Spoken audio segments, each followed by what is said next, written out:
Aqui nos encontramos mais uma vez na igreja, Santuário do Carmo, a casa da mãe, lugar sagrado, lugar de oração, lugar do encontro com Deus. Aqui o nosso pároco é o Padre Renato. Hoje eu com vocês mais uma vez, Padre Geraldo, meio doente, meio adoentado, mas não importa. Temos que estar aqui na casa de Deus. E para começar, estamos num lugar sagrado e somos um povo. Quem é abençoado aqui, levanta a mão, deixa eu ver. Mas tem muita gente abençoada. Vamos dizer juntos? Eu sou abençoado. Amém. Irmãos, olha só, eu trouxe a palavra hoje sobre a volta do filho pródigo. Texto conhecido, todo mundo conhece o texto, já ouviu falar. Uns conhecem mais profundamente, outros mais parcialmente, superficialmente. Mas esse texto, eu pensei em falar desse tema, a volta do filho pródigo. Eu li um livro, agora terminei de ler um livro esses dias. E o livro falou no livro uma palavra, aquela palavra me despertou o tema. E procurei então o texto, de Lucas 15, para a gente fazer esse momento com Jesus. Talvez essa seja a parábola mais profunda dos evangelhos. A parábola é o Sermão da Montanha, também um ensinamento profundíssimo. Mas essa parábola aqui, que nós acabamos de ouvir, talvez seja uma das mais importantes. Texto base, Isaías 55, versículo 6. Procurem Deus enquanto Ele se deixa encontrar. Clame por Ele enquanto Ele está perto. Isaías 55, versículo 6. Procurem Deus enquanto Ele se deixa encontrar. Clame por Ele enquanto Ele está perto. Cada um de vós volte para Deus. Volte para Deus porque Ele é misericordioso e Ele perdoa com generosidade. Texto base, Isaías 55, versículo 6. E o texto base que nós ouvimos, Lucas, no capítulo 15, de 11 a 32, a parábola do filho pródigo. Quero fazer algumas considerações aqui primeiro, para depois a gente entrar no texto. Algumas considerações. Primeiro, Jesus, Ele é o único Filho de Deus gerado. Quando nós rezamos o creio niceno-constantino-politano, quase não aparece na missa. Nós rezamos assim: creio em Jesus Cristo, seu único Filho, gerado, não criado, consubstancial ao Pai. Jesus Cristo é o único Filho de Deus que foi gerado de Deus. O livro dos Hebreus, capítulo 5, versículo 5, diz assim: Cristo não se atribuiu a si mesmo a glória de ser um sumo sacerdote, mas Deus disse a ele e atribuiu a ele a essa graça e falou: tu és o meu filho, eu hoje te gerei. Deus só falou isso para Jesus Cristo. Jesus é o único filho gerado de Deus. No início era o verbo, e o verbo se fez carne e habitou entre nós, e o verbo estava junto de Deus. Jesus é o único filho gerado. Considerações para nós. Segunda consideração que eu coloco aqui: os anjos são criados, filhos criados. Jesus é gerado de Deus, por isso que Jesus é Deus. Eu e o Pai somos um, João capítulo 17. Os anjos são criaturas de Deus, intermediários entre Deus e os homens. São filhos de Deus criados. Gênesis capítulo 2 e versículo 1. Assim foram criados o céu e a terra e todo o seu exército, o exército de Deus. Jesus, o único Filho de Deus gerado. Os anjos são filhos de Deus criados. O homem, nós somos filhos de Deus formados. Livro do Gênesis capítulo 2, versículo 7. Então Deus formou o homem com a argila do solo, soprou-lhes nas narinas e deu-lhes a vida. O homem, ele é filho de Deus, formado do barro, diz a palavra. Os anjos são filhos de Deus, criados por Deus, entidades espirituais.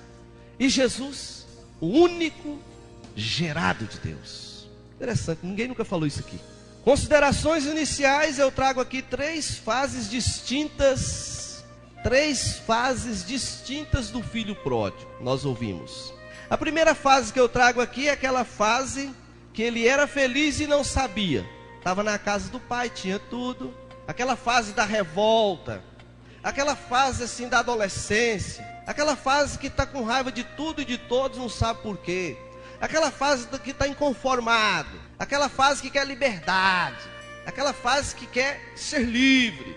A primeira fase que o filho pródigo passou, está revoltado, é a fase da independência, eu quero ser independente, é aquela fase da imaturidade. Uma segunda fase que o filho pródigo passou, é aquela fase que ele decidiu jogar tudo fora, pegar a sua herança, recebeu aquilo que era por direito, e foi viver uma falsa liberdade, uma falsa felicidade. E é a fase também da dor, porque depois ele vai sentir o sofrimento. E a terceira fase do filho pródigo que eu coloquei aqui, é a fase da vida nova, da maturidade, do renascimento, da consciência e da maturidade. 3 fases que o filho pródigo passou. Qual o objetivo dessa palavra aqui hoje? Eu até coloquei aqui, o objetivo que eu coloquei aqui é o seguinte, irmão. É para que nós possamos nos ver no filho pródigo. Procure se ver no filho pródigo hoje. E principalmente nessa volta, sempre nessa volta, voltar para Deus. Nos ver no filho pródigo. Precisamos voltar para Deus. O que estamos fazendo com a nossa vida? O que você tem feito na sua vida, meu irmão? O que você tem aprontado com aquilo que Deus te deu? Considerações iniciais, os filhos, considerações iniciais, as fases do filho. E considerações iniciais ainda eu coloquei aqui, como nós nos relacionamos com Deus. Como é que você relaciona com Deus? Como? Coloquei aqui, como escravo. Tem pessoas que se relacionam com Deus como escravo. Eu sou escravo de Deus, eu tenho medo de Deus, eu estou a serviço de Deus porque eu tenho medo dele. Deus é o Senhor da casa grande e eu sou o escravo da senzala. Tem pessoas que se relacionam com Deus dessa maneira. Eu sou escravo e eu cumpro as leis, eu cumpro as ordens, eu cumpro aquilo que Deus pede porque eu tenho medo dele. Tem gente que se relaciona com Deus dessa maneira. Outro relacionamento com Deus que eu coloquei aqui, o relacionamento do comerciante. Tem gente que relaciona com Deus como se fosse um comerciante. Troca, vou fazer uma novena porque eu quero receber isso de Deus. Eu vou à igreja hoje porque eu preciso de receber isso. É como se fosse uma troca. Deus, você me dá isso que aí eu faço aquilo. Tem gente que relaciona com Deus dessa maneira, como se fosse um comerciante, é troca de favores. Tem pessoas assim. Outro relacionamento com Deus que eu trouxe aqui, que às vezes pode ser eu, pode ser você, é aquele do mal político. Como assim? Nós às vezes nos relacionamos com Deus como se nós fôssemos um mal político. É aquele que promete e não cumpre. Esse ano eu quero procurar mais a Deus. Então esse ano eu quero ir mais para a igreja. Se Deus quiser eu vou fazer isso. Promete para Deus, promete aquilo. Eu prometo que eu vou fazer isso. Mentira. É um relacionamento como se fosse um mal político. E o outro relacionamento que é o mais importante aqui, que é o verdadeiro, e é o que nós vamos falar nessa noite, é o relacionamento de filhos. O relacionamento de filhos é diferente do relacionamento de escravo, de comerciante ou de um mal político. Relacionamento de pai e filho é um relacionamento íntimo. Então olha o texto, vamos começar aqui com o texto, nós já ouvimos o texto, versículo 12, está aqui, Lucas 15, versículo 12, dá-me a herança que me cabe. É direito. O filho mais novo, ele tem direito, ele está na casa do pai, ele está com a sua vida estável financeiramente, ele tem tudo ali, ele tem amor, ele tem paz, ele tem felicidade, e de repente, ele diz, dá-me a herança que me cabe. É direito. Olha só, quando que nós recebemos uma herança? É quando o pai morre. Não existe esse negócio de pegar a herança antes do pai morrer. É quando o pai morre, é que, aliás, o povo hoje está brigando antes mesmo do pai morrer. A briga nos bastidores entre os irmãos da calada é uma brigaiada. Só o pai ou a mãe adoecer e ficou meio ruim da saúde, aí começa a briga. Aí eles já falam, não preocupe, não é com o pai não. Ele fala assim, o que ele vai deixar? O que ele tem, hein? Mas enquanto está em vida não parte herança. Herança depois que morre. Agora, o que o texto quer dizer nesse versículo aqui, meu irmão? O que o texto quer dizer? Quando o filho falou para o pai vivo, dá-me a herança que me cabe. O filho está falando assim, pai, só pode morrer. Ele está falando, não quero nem saber, eu quero o que é meu, eu tenho direito. E naquele tempo, o filho mais novo tinha direito de 2/3, 1/3 de toda a herança. Se o pai tivesse, digamos, 90 milhões, o filho mais novo tinha direito de 30 milhões. Então, quando ele falou, pai, dá minha herança que me cabe, ele está falando assim, eu não quero nem saber mais desse pai, da minha família, eu não quero saber disso não, eu quero o meu dinheiro, porque eu estou vivendo angustiado nessa casa, eu quero liberdade, eu quero fazer o que eu quero sair, por mim pode morrer, porque herança só se recebe depois que o pai morre. É como se ele estivesse matando o pai na vida dele, é como se ele estivesse dizendo assim, não interessa, não tem mais importância para mim o meu pai. Dá minha herança que me cabe, ou seja, aquilo que é meu direito. Dá aquilo que é meu direito, que eu quero é liberdade, eu quero viver, eu quero é curtir, sair para balada. Vamos viver. Quero liberdade. Meu pai está atrasando a minha vida. Essa família onde eu estou morando é um atraso. Meu tempo está passando, minha vida está passando, eu tenho que aproveitar. Coloquei aqui, o filho já nasceu rico, não fez nada. Pegou aquilo que era direito dele. O problema não é esse, ele pegar aquilo que era direito dele. O problema é o que ele fez com aquilo que era herança que ele pegou. Versículo 12.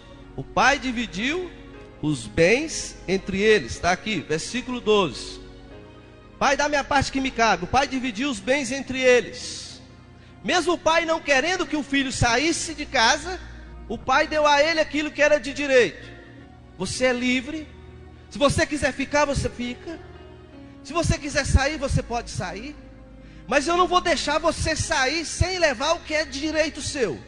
Leve com você aquilo que é de seu direito. Leva a herança, a parte que cabe a você. Você é livre. Eclesiastes capítulo 16, versículo 15. Eis que coloco diante do homem a água e o fogo. Estende a tua mão para aquilo que desejar o teu coração. A vida e a morte estão diante do homem. Aquilo que você desejar, isso lhe será concedido. Você é livre. Se você quiser levantar agora e ir embora, você pode. Só que toda liberdade implica responsabilidade. O pai em momento nenhum falou para ele, meu filho, faz isso não. Pense direito. Você está meio cabeça quente. Deus respeita a nossa liberdade. E deu ao filho aquilo que é de direito. O amor de Deus é maravilhoso. O amor de Deus é maravilhoso. Versículo 13. O filho mais novo juntou o que era seu e partiu para uma terra distante. O filho mais novo juntou o que era seu e partiu para uma terra distante. Lugar distante, longe da casa do pai, longe da família. Vai ficar mais livre, vai ficar, ninguém vai ficar te influenciando, ninguém vai ficar olhando o que você está fazendo, ficar mais longe. Foi para um lugar distante, ficar mais longe, esconder. Peguei o que é de direito meu, agora eu vou para um lugar distante, eu quero ficar longe, eu não quero que ninguém fique me olhando, eu não quero que ninguém fique observando o que eu estou fazendo na minha vida. Agora eu vou aproveitar, não tem ninguém da minha família me enchendo da paciência. Não adianta querer esconder de Deus.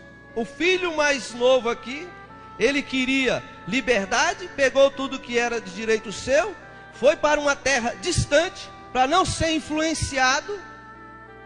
Não adianta querer esconder de Deus. Salmo 139, versículo 7. Para onde irei? Para onde fugirei? Se subo até o céu, aí está. Se desço até o abismo, aí te encontro. Se eu peço que as trevas me cubram, em Deus não existe trevas. Não adianta querer fugir de Deus e esconder de Deus. O camarada sumiu da igreja. Mudou? Não. Passou para a igreja evangélica? Não. Pode ter certeza que ele está no mundo do pecado. Pode ter certeza que ele está atolado no mundo do pecado. Afastou da igreja. Mudou da cidade? Não. Passou para outra igreja? Não. Está participando da comunidade? Não. Pode ter certeza que o camarada está vivendo uma vida de pecado. Ou que seja adultério, ou que seja ganância. De qualquer maneira, afastou de Deus, está tentando esconder de Deus. Pode ter certeza que ele está no pecado. O filho mais novo foi para uma terra distante. Você é católico? Sou, mas não sou praticante. Olha, aqui é a atitude do filho mais novo. Afasta da igreja, não quer ter compromisso com a igreja, não quer ter uma vida de fé prática, não quer ter uma vida atuante. Você é católico? Sou, mas não praticante, não cobra nada, não peça para eu ir para a igreja, não me presta nada. Eu nunca vi essa categoria, católico não praticante. Ou é católico ou não é. As pessoas, para não assumir responsabilidade, sou, mas não sou praticante. Versículo 13 ainda. Ali esbanjou tudo numa vida desenfreada. Quantas pessoas estão jogando fora tudo que recebeu dos pais, de Deus, da igreja? Quantas pessoas têm jogado fora todos os valores que receberam da própria família, valores morais, valores espirituais? Joga fora. Sabe por causa de quê? Em troca de ilusão, em troca de fantasia. Muitas pessoas jovens nasceram em famílias de tradição católica, cristã. De repente aparece um Ricardão lá, vira a cabeça e ele vai morar junto, não quer nem saber mais de sacramento, de mais nada. Joga fora tudo o que é de valor que ele recebeu da família. Por causa de ilusão, por causa do Deus grego, por causa daquela popozuda que eu não posso perder de jeito nenhum, que está difícil. Esbanjou tudo numa vida desenfreada. Ele viveu como quis, ele viveu da maneira que ele quis, com quem quis, se matando, se gastando, jogando fora tudo que ele recebeu, que ele aprendeu na casa, ou seja, com o pai. Tudo que ele aprendeu, ele está gastando, jogando fora. Sua dignidade, seus bens, seus valores, seu nome, tudo isso o filho está jogando fora. Uma coisa que eu vejo aqui: ele não valorizou aquilo que ele aprendeu em casa com o pai, com Deus. Ele não valorizou. Tem pessoas desvalorizando, jogando fora aquilo que é de grande valor na sua vida. Afasta da igreja, afasta de Deus, e vai perdendo tudo, desvalorizando tudo, jogando tudo fora. Quantas pessoas que afastam da igreja por causa de pessoas, por causa de marido, por causa de esposa, e depois de 5, 10 anos, ele fala assim: bem que eu era uma pessoa de muita religião, bem que eu participava muito, agora nem rezar não sabe mais. Esbanjou, jogou fora valores religiosos, morais, por causa de aventura. Versículo 14 e 15 diz: gastou tudo, chegou uma grande fome na região, começou a passar necessidades, arrumou um trabalho, foi cuidar dos porcos. O livro do Levítico, capítulo 11, versículo 7, diz que para o povo judeu, o porco é impuro. Era proibido você criar, você vender, você tocar nele e você se alimentar. O filho pródigo, o filho perdido, gastou tudo e foi agora arrumar um emprego para cuidar de porcos. Ele chegou ao fundo do poço, a miséria humana. O mais fundo do poço, onde o ser humano pode ir mais profundo da miséria. Para o judeu era a pior coisa. E diz o texto que ele foi cuidar de porcos, perdeu sua dignidade. Longe de Deus, escuta o que eu vou dizer aqui. Longe de Deus, longe do Pai, longe da fé, você perde a dignidade. Você se torna pior do que um animal irracional. Longe de Deus, você vai para o fundo do poço. Longe de Deus é só pecado. Longe de Deus é só miséria. Longe de Deus é só a lama. Longe de Deus não existe valores. Longe de Deus é só o pecado. Quando ele afastou, gastou tudo, foi para a miséria humana. Longe de Deus tudo é difícil. Inimigos, perseguição. Longe de Deus tudo é difícil, tudo é grande. Você não consegue pagar suas dívidas. Longe de Deus, perseguição. Esse filho nunca tinha passado necessidade na casa. Ele era completamente saciado. Ele era saciado, tinha tudo ali na casa do pai. Nunca tinha passado fome. Tinha uma vida digna. Tinha uma vida de filho.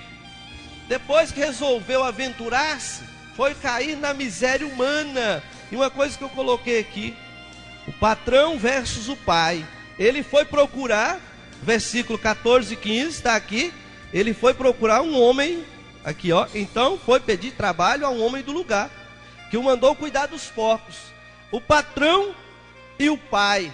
Ele arrumou um emprego, arrumou um patrão, mandou ele cuidar de porcos, miséria humana. Na casa do pai tudo estava saciado. Na casa do pai ele era feliz, ele tinha tudo, ele não tinha necessidade.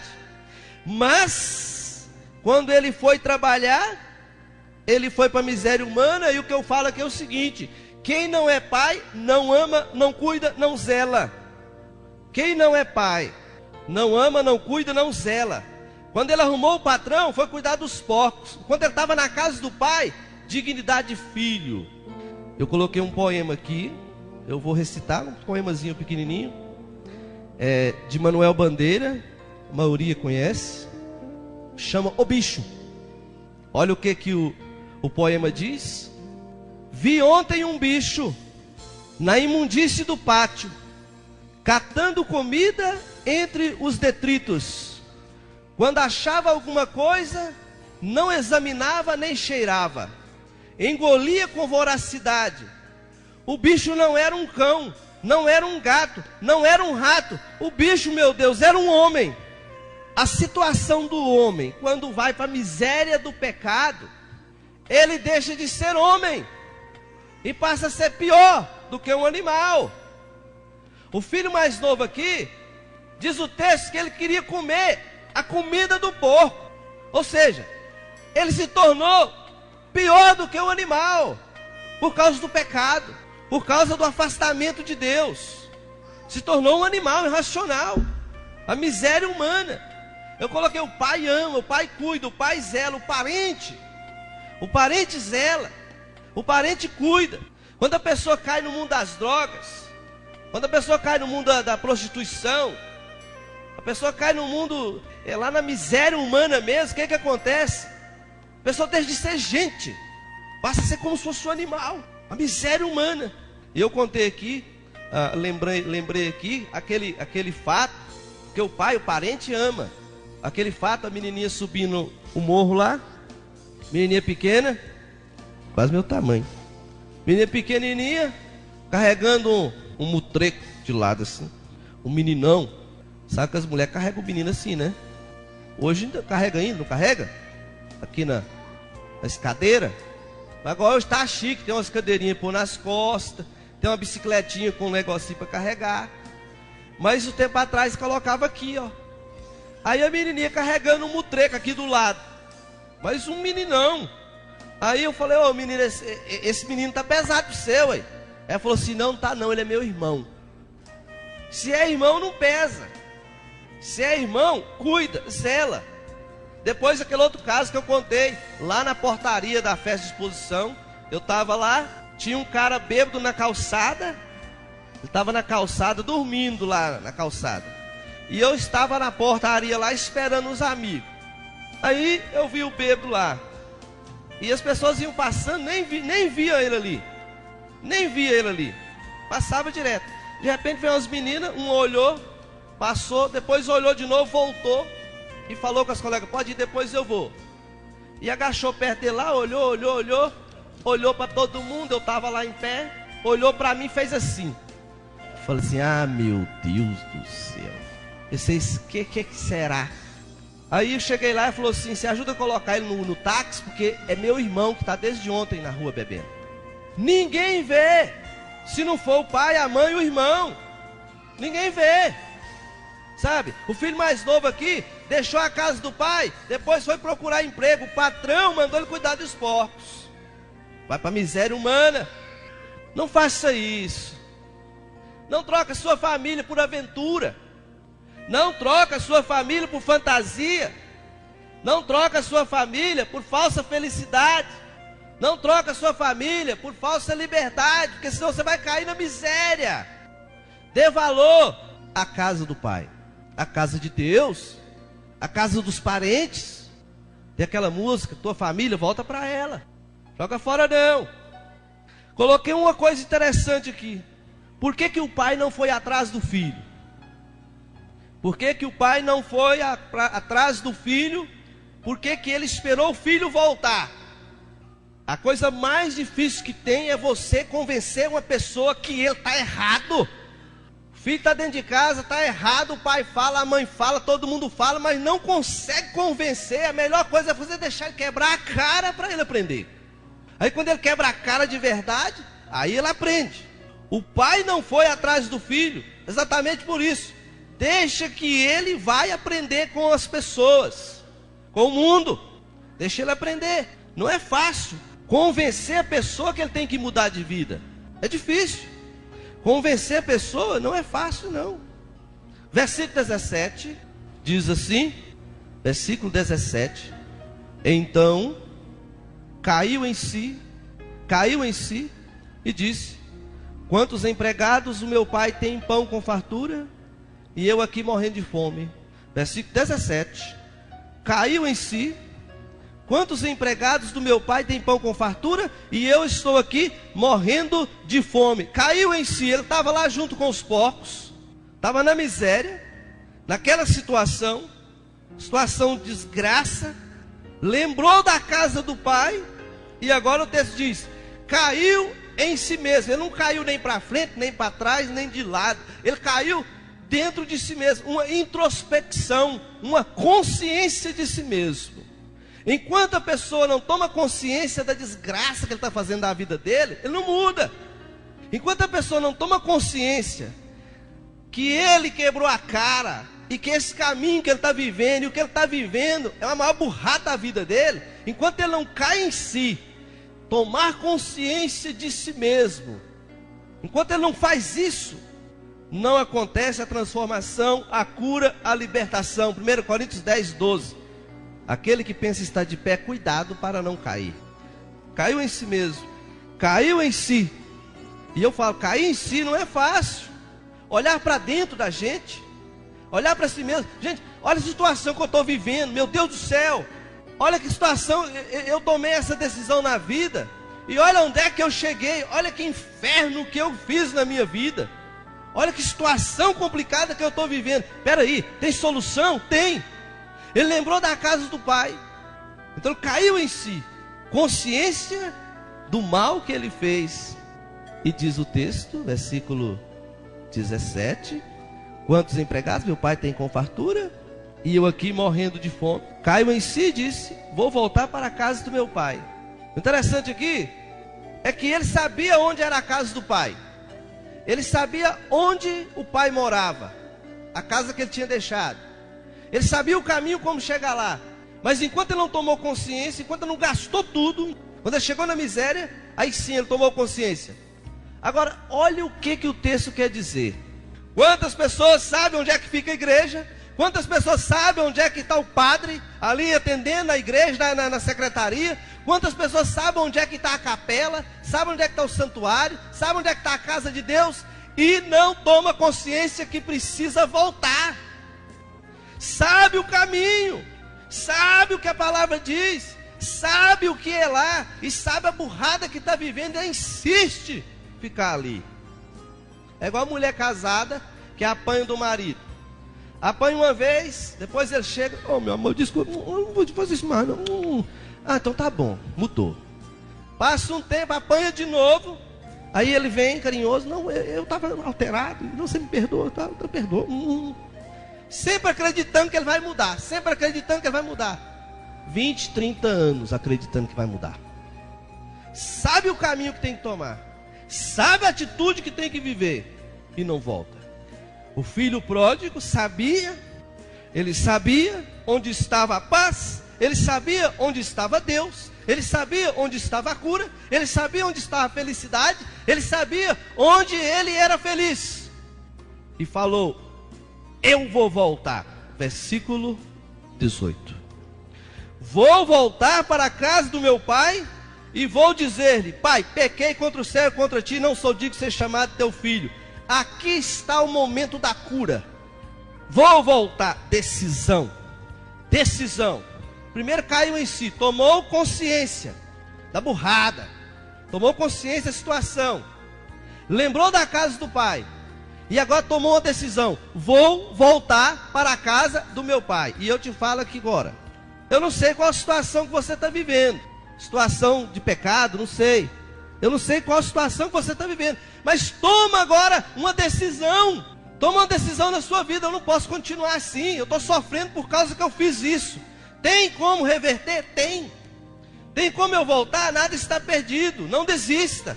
Não, agora acabou, agora eu tenho que continuar, eu tenho que conformar com essa vida desgraçada. Não! Você pode voltar. Você pode mudar. Você sabe onde está a cura, a libertação? Você sabe. Então volta. Decida hoje, nessa noite, faz uma decisão. Eu não sei qual que é a sua situação, qual que é a sua vida, mas tome consciência e volta para Deus. Diz o texto, versículo ainda 18: ensaiou o que iria dizer.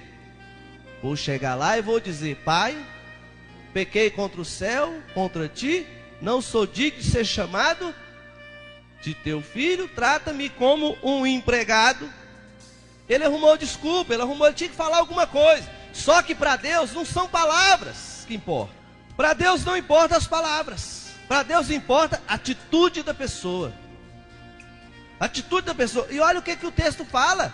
O texto está dizendo: eu vou chegar lá e vou falar: Pai, eu pequei contra o céu e contra ti. Ele não sabe que para Deus as palavras não têm tanto valor. O que importa para Deus é a atitude dele. Ele em momento nenhum falou do irmão mais velho. Em momento nenhum ele citou: vou chegar lá e vou pedir o pai perdão, e vou chegar no meu irmão mais velho e vou pedir também desculpa, vou pedir perdão. Ele se lembrou só do pai, porque não interessa o que o irmão está pensando e o que vai falar da minha vida. Não interessa o que o irmão vai achar do que eu fiz e do que eu estou fazendo. Ele nem se preocupou com o irmão mais velho. Eu vou chegar e vou falar com o pai. Se o irmão mais velho vai achar ruim, não estou nem aí. Se o irmão mais velho não vai me acolher, eu não estou nem aí. Se o irmão mais velho vai achar ruim porque eu peguei herança e gastei, eu não estou nem aí. Eu quero pedir perdão ao pai. As pessoas deixam de voltar para Deus por causa de pessoas na igreja. A minha vida foi uma vida bagunçada, agora se eu voltar, o que vão falar de mim? Não importa o que o outro vai pensar, não. Volta para Deus. Volta para Deus. Eu coloquei aqui o seguinte: se você está vivendo afastado de Deus, volte para Deus. Não importa o que você fez, não importa o que você viveu, não importa onde você andou. O importante é quando você decide voltar. Voltar para Deus para onde? Tem mais de ano que eu não comungo. Voltar para Deus para onde? Tem uns 5 anos que eu não confesso. Voltar para Deus para onde? Tem mais de ano que eu não vou à missa. Volta para Deus. É o texto que eu citei do profeta Isaías: procurai o Senhor enquanto Ele se deixa encontrar. Clame o Senhor enquanto Ele está perto. Volte para Deus, arrependa seus pecados. Deus é generoso para o perdão. Não interessa o que nós fizemos, o importante é voltar. Volta para Deus. Versículo 19: não mereço ser chamado teu filho, trata-me como um empregado. Não mereço ser chamado teu filho, trata-me como um empregado. Ele tem consciência que agora ele não tem direito mais. O que era direito, ele falou: Pai, dá-me a parte que me cabe, a herança. Deus, o Pai, deu a ele aquilo que era direito dele. Agora, ele não tem direito mais. Ele volta: vou dizer, Pai, pequei quando saiu contigo, trata-me como seu empregado. Ele não tem direito agora, ele quer ser tratado como um empregado, porque ele gastou a herança já. Ele não tem o mesmo direito que o irmão mais velho, por lei. Mas qual foi a atitude do pai? Primeira coisa, ele quer ser um empregado. Ele lembrou: eu quero ser tratado como empregado na casa do pai, porque lá na casa do pai até os empregados têm pão com fartura. E uma coisa que eu coloco aqui é o seguinte: tem empregados aqui hoje que tem uma vida muito mais feliz e digna do que o próprio patrão. Tem patrão aí que tem dinheiro, tem recurso e vive angustiado, apertado. E às vezes o funcionário dele lá, o empregado dele está feliz na vida, muito mais feliz do que ele. Longe de Deus não existe progresso. Longe de Deus é só regressão. é só morte. A pessoa que afasta de Deus, ele não cresce. Ele pode crescer financeiramente, mas o seu interior fica vazio.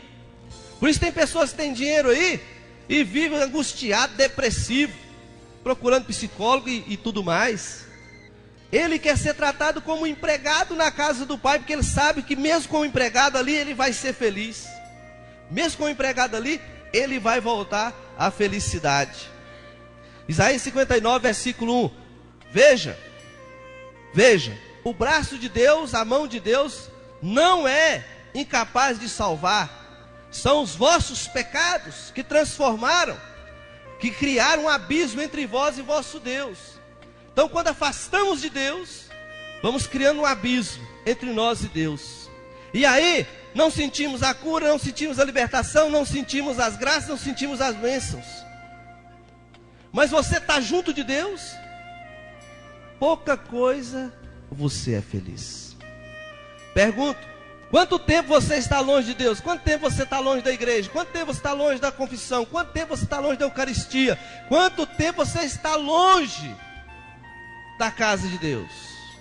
Volta para Deus. Versículo 20. Ele então partiu.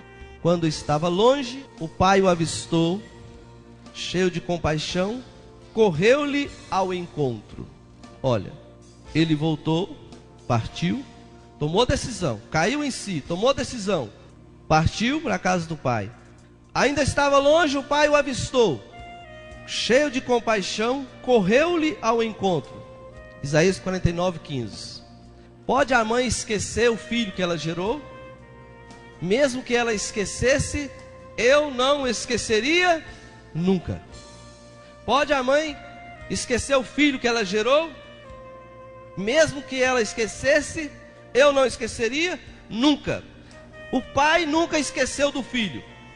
Mesmo o filho longe de casa, o pai pensa no filho, lembra dele. Onde está? O que ele está fazendo? Onde é que ele está essa hora? Como é que está a vida dele? Não, os pais aqui que tem filho fora, pensa isso. Às vezes o filho não saiu perdido, não. Às vezes foi só estudar, trabalhar. Às vezes os pais ficam pensando, sabe onde é que ele está? Está com quem? Será que está bem? Ainda mais se for um filho perdido, um filho que saiu. Aí que o pai não esquece mesmo. O pai não esquece mesmo. Então ele voltou, o pai viu, correu-lhe com paixão ao encontro. Deus não perde as esperanças. Deus sempre espera de nós.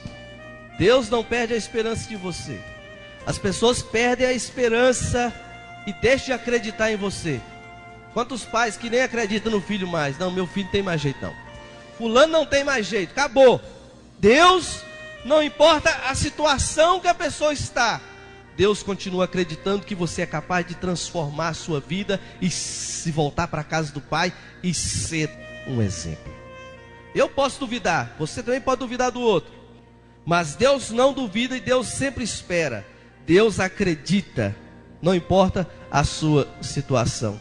Então o filho voltou, partiu, o filho está voltando, o pai olha e vê o filho ao longe, sente compaixão e correu-lhe ao encontro. Para a sociedade, para quem viu o filho voltando, era apenas um homem desfigurado. Para o povo que viu aquele filho voltando, aquele homem voltando, caminhando, era apenas um mendigo, um Zé Ninguém, fedido, maltrapilho. Para a sociedade era só isso. Mas quando o pai viu, ele viu que era o filho dele. Nós olhamos para as pessoas, pobres, mendigos, maltrapilhos, olhamos com olhar de desprezo. E Deus olha para aquela pessoa e fala, esse é meu filho. Não importa a situação. Você olha para a prostituta, você discrimina. Você olha para o drogado, você discrimina. É ninguém, é um Zé Ninguém, não é nada. O pai olhou para o filho com paixão. É ele o meu filho que está voltando. O texto quer mostrar o amor de Deus.